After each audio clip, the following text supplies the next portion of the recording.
Hello friends, welcome to Crime Chronicles US, where America's unsolved mysteries, vanished criminals, and chilling cases come alive. Every story is real, every detail matters, and the truth remains buried in the shadows. Don't forget to like, comment, share, and subscribe to stay updated with every mystery. In the closing decades of the 19th century, America was a nation in motion. Cities swelled with opportunity and anonymity, railroads stitched together distant states, and ambition often ran ahead of morality. It was an era that celebrated progress, innovation, and spectacle. Yet beneath the glow of electric lights and grand exhibitions, darker currents moved unnoticed. Few figures embody that hidden darkness more chillingly than the man history would come to know as H. Holmes. Before he became a name whispered in horror, before newspapers branded him a monster, he was simply Herman Webster Mudgett. He was born in 1861 in the small town of Gilmanton, New Hampshire, during a time when the country itself was tearing apart in civil war. His upbringing appeared unremarkable on the surface. His parents were strict, deeply religious, and emotionally distant. Discipline was harsh, affection was scarce, and obedience was expected without question. To outsiders, young Herman seemed intelligent, quiet, and well-behaved. But even in childhood, there were signs that something inside him did not function like other children. Herman was known to be highly intelligent, excelling academically and showing an early aptitude for science. Yet he was also socially withdrawn, often the target of ridicule by his peers. One childhood story, often repeated though impossible to fully verify, describes a group of boys forcing him to touch a human skeleton in a doctor's office. Rather than recoiling in fear as they expected, Herman reportedly became fascinated. Whether this moment truly occurred or was later exaggerated, it fits disturbingly well with the man he would become. As he grew older, Herman learned how to wear masks. He discovered that charm, politeness, and apparent respectability could open doors that brute force never could. He learned to lie convincingly, to manipulate without raising suspicion, and to present himself as whatever others expected him to be. These skills would become far more dangerous than any weapon. In his early adulthood, Herman drifted. He married young, more out of convenience than affection, and enrolled in medical school at the University of Michigan. There, he refined both his medical knowledge and his moral detachment. Medical schools at the time were loosely regulated, and cadavers were in constant demand. Herman quickly realized that death itself could be profitable. He began stealing corpses, disfiguring them, and filing fraudulent insurance claims by claiming the bodies were victims of accidents who closely resembled insured individuals. It was an early rehearsal for far more elaborate schemes. By the time he graduated, Herman Webster Mudgett had already demonstrated a complete absence of empathy. He showed no remorse for exploiting death, no hesitation in deceiving institutions, and no fear of legal consequences. When suspicions grew too close, he simply vanished. This pattern would define his life. Trouble never caught him. He always stayed one step ahead. He began moving west, changing jobs, changing identities, and abandoning wives as easily as old clothes. Eventually, he adopted a new name, Henry Howard Holmes. The name sounded refined, professional, trustworthy. It was the perfect disguise. Chicago in the early 1890s was the ideal city for a man like Holmes. It was booming, chaotic, and filled with strangers. The city was preparing to host the world's Columbian Exposition, a world's fair meant to showcase American innovation and power.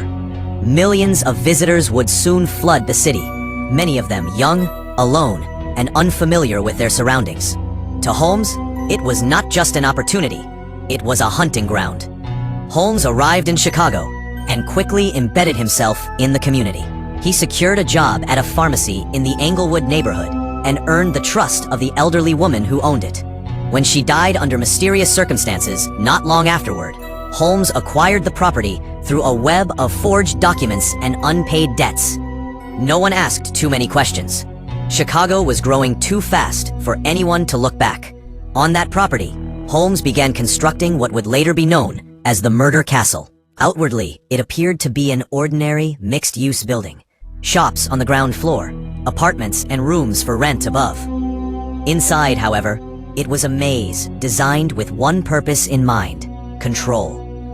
Holmes personally oversaw the construction, frequently firing workers to ensure no one understood the full layout. Hallways led nowhere. Staircases stopped abruptly. Doors opened into brick walls. Some rooms were soundproofed. Others were lined with metal. Many locked only from the outside. To neighbors and city officials, Holmes was a respectable businessman. He was well-dressed, articulate, and unfailingly polite. He presented himself as a doctor, a pharmacist, and an entrepreneur. Women, in particular, found him charming. He hired young women as employees, offering them lodging in the building and promising marriage, financial security, or both. Many of them were alone in the city, desperate for stability. Holmes knew exactly how to exploit that desperation. As the World's Fair opened in 1893, Chicago became a sea of humanity. Visitors poured in from across the country and around the world. Holmes advertised cheap lodging near the fairgrounds. Guests came and went, their names rarely recorded, their absences unnoticed. Some were never seen again. Inside the building, Holmes conducted himself with the calm precision of a scientist. He studied his victims. He experimented. Some were locked in airtight rooms and suffocated. Others were poisoned, starved, or gassed. Trapdoors dropped bodies into the basement. There, Holmes had installed an incinerator, vats of acid, and a dissecting table. He stripped flesh from bone with the same clinical detachment he had learned in medical school. Skeletons were cleaned and sold to medical institutions, bringing profit even after death. Yet Holmes was not driven by violence alone. Money was always part of the equation. He continued his insurance scams, convincing women to take out life insurance policies with him as the beneficiary. He fabricated accidents, disappearances, and false identities. Every death served multiple purposes: emotional control, intellectual dominance, and financial gain. What makes Holmes especially terrifying is not just what he did, but how easily he did it. He did not rely on rage or impulse. He relied on planning, patience, and persuasion. He did not stalk dark alleys.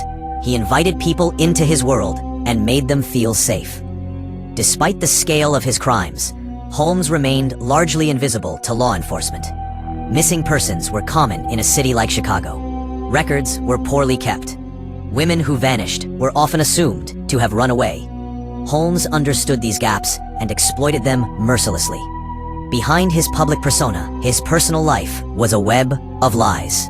He maintained multiple romantic relationships simultaneously, married several women without divorcing the others, and manipulated everyone around him into believing they were special, chosen, indispensable. To Holmes, people were not individuals. They were resources.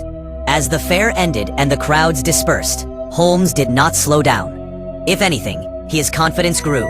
He believed himself untouchable, smarter than the police, smarter than the system, smarter than morality itself. But no one escapes forever. Far from Chicago, a separate scheme was beginning to unravel. Holmes had partnered with an accomplice, a man named Benjamin Pitezel, in a new insurance fraud. This time, the plan involved faking Pitezel's death. But Holmes, true to form, chose a darker path. He killed Pitezel instead, collected the insurance money, and then murdered 3 of Pitezel's children to eliminate witnesses. It was this betrayal, not the countless unknown victims of the murder castle, that finally drew the attention of authorities. Holmes had made a fatal mistake. He had involved others who could be traced, followed, and investigated. As detectives closed in, Holmes fled once again, moving across state lines, spinning new lies, adopting new disguises. But the country was changing. Law enforcement was becoming more coordinated. The web he had woven for others was tightening around himself. By the time he was arrested in 1894, Holmes was already a legend in his own mind. He believed he could talk his way out of anything. He believed the truth was whatever he said it was. Even in custody, he lied compulsively, offering contradictory confessions, false victim counts, and theatrical statements designed to confuse and fascinate. The full horror of what had happened inside the building in Chicago was only beginning to surface. Investigators who entered the structure found evidence that defied comprehension. The press seized on every detail: amplifying rumors and embellishing facts. Holmes was transformed from criminal to myth almost overnight. But behind the headlines and exaggerations was a chilling reality. For years, a man had murdered freely in the heart of a modern city, shielded by charm, intelligence, and the public's faith in appearances.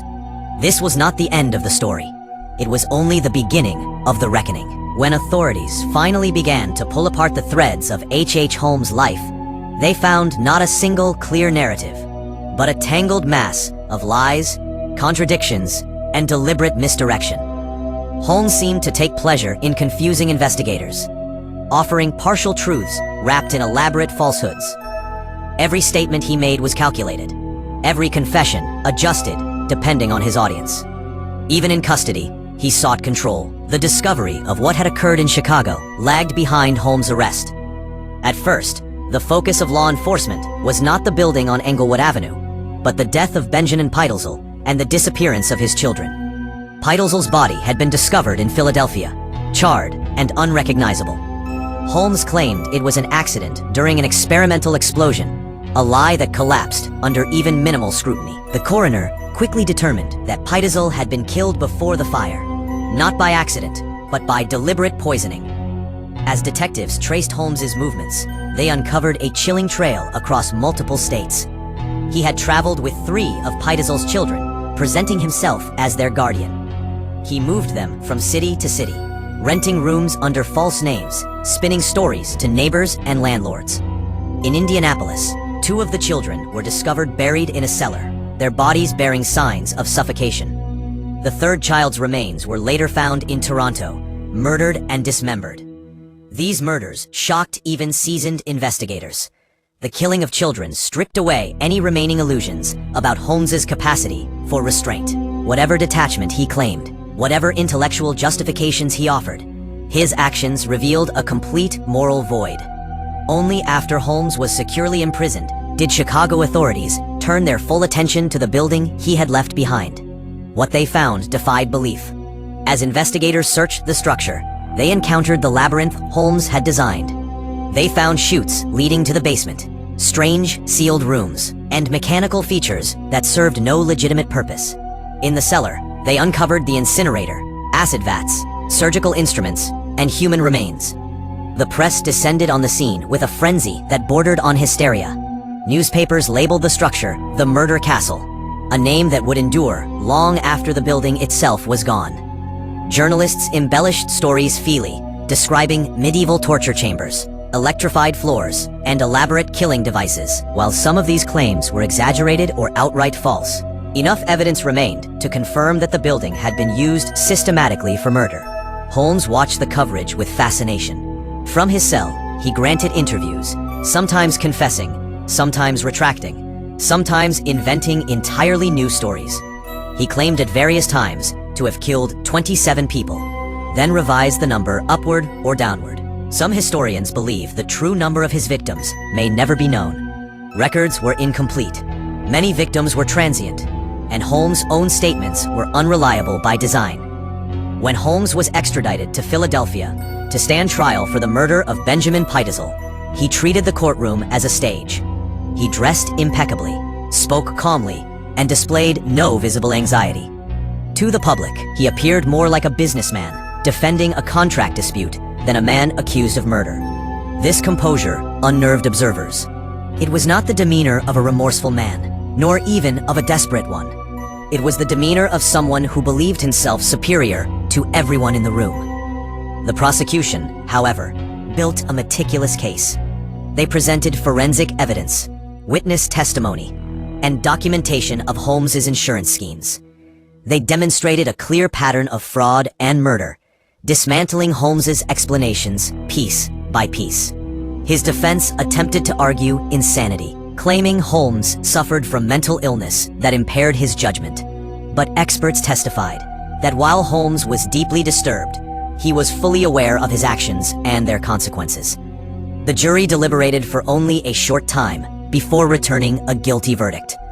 Holmes was sentenced to death. Even then, he showed little reaction. He simply nodded, as though acknowledging an outcome he had already anticipated. In the months leading up to his execution, Holmes continued to manipulate public fascination. He sold his confession to a newspaper for money, producing a document that was both grotesque and unreliable. In it, he claimed to have been possessed by evil, that he could feel the devil inside him, shaping his actions. Some saw this as an attempt to excuse himself. Others believed it was simply another performance, designed to ensure his name would live on. Holmes's final confession contradicted nearly everything he had previously said.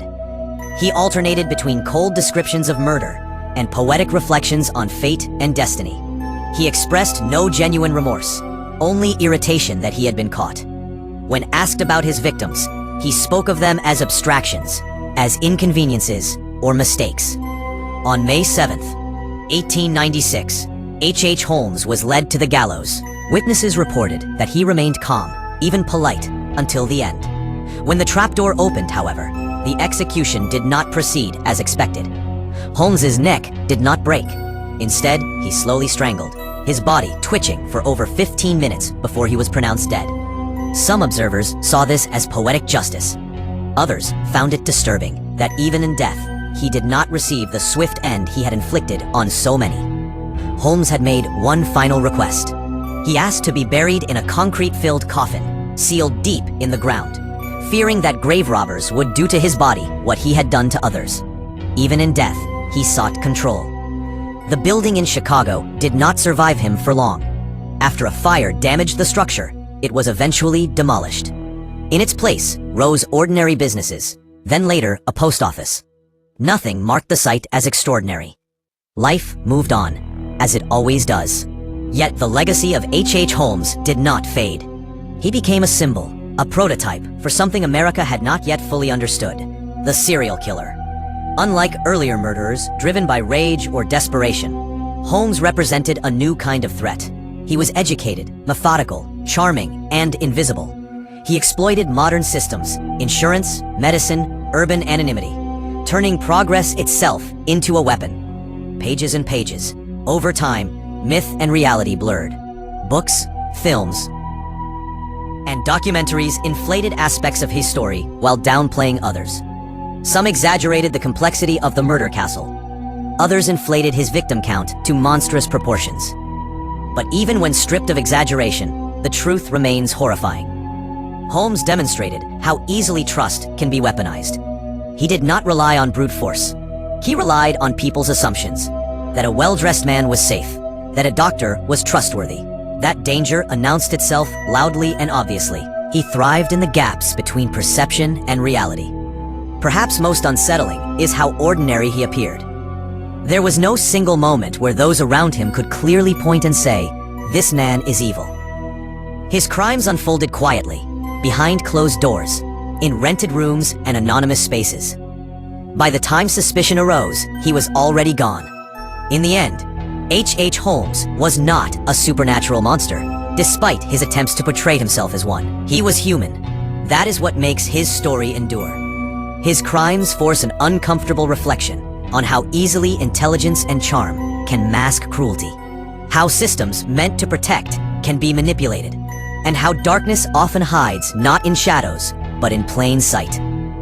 The 19th century called itself an age of progress. But progress did not prevent Holmes. It enabled him. His story stands as a warning, echoing across time, reminding us that evil does not always look like chaos. Sometimes it looks like confidence. Sometimes it looks like opportunity. And sometimes it looks like a man offering you a place to stay, smiling as he locks the door behind you. So friends, if you enjoyed this video, then don't forget to like, comment, share, and subscribe to Crime Chronicles US for more chilling, unsolved mysteries from across America. Stay curious, and we'll see you in the next story.